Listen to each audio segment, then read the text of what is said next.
Xion is an arcade ship mounted to your hand shooter, recently released out of early access. It's available for the Vive and Rift for about $15 US. Here's my review of it in its current state as of September 2018. No story, so we'll move right on to gameplay.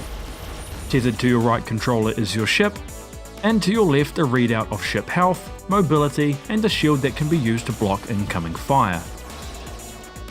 The basic aim of the game is to keep your ship alive, as a world full of destructible terrain, goodies and cannon fodder conveyor belts its way through you.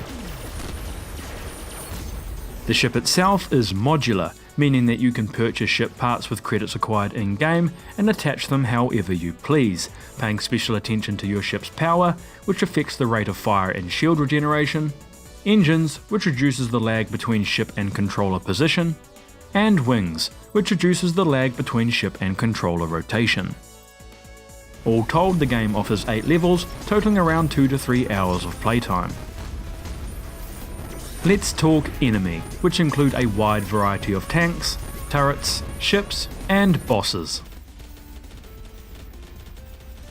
Now for difficulty, which comes in 4 different modes. The level of challenge, however, ramps up ridiculously over the last few levels, such that while I had little trouble beating the first few levels on the highest difficulty, I was unable to beat the last level on even the lowest difficulty. This is not how difficulty settings should work. Moving on to music, which is intense in a fittingly retro arcade sort of way, though I did find it very repetitive at times. Fortunately, it can be disabled if you prefer the sound of silence or have your own grooves to move to.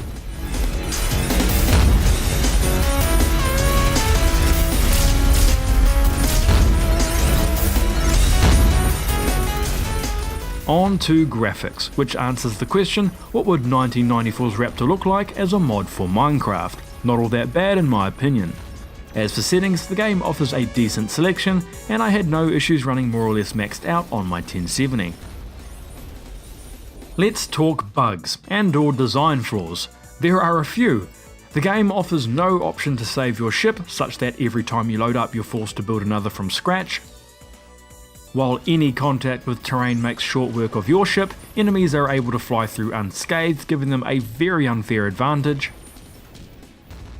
Shipbuilding is something of a mess, with no option to remove parts from your ship, short of undoing your last addition or resetting the ship completely. The indicated stats of a number of ship parts are completely incorrect. Ship parts don't always attach as they rightly should. Button hitboxes are bafflingly bad. Credits earned during a level don't always make their way into your account. Graphic settings reset every time you start the game. The game offers no pause option or any option to exit a level aside from dying. The main menu screen is too far away to comfortably read, and is on rare occasions partially obscured by the environment. That leaves us with a verdict. This would be a no-brainer for me to recommend if it weren't for the laundry list of bugs. I love this concept, I love the gameplay, the art style, the shipbuilding, and while I found I could personally put up with the bugs for the sake of this otherwise fantastic title, those less forgiving will want to wait for a patch.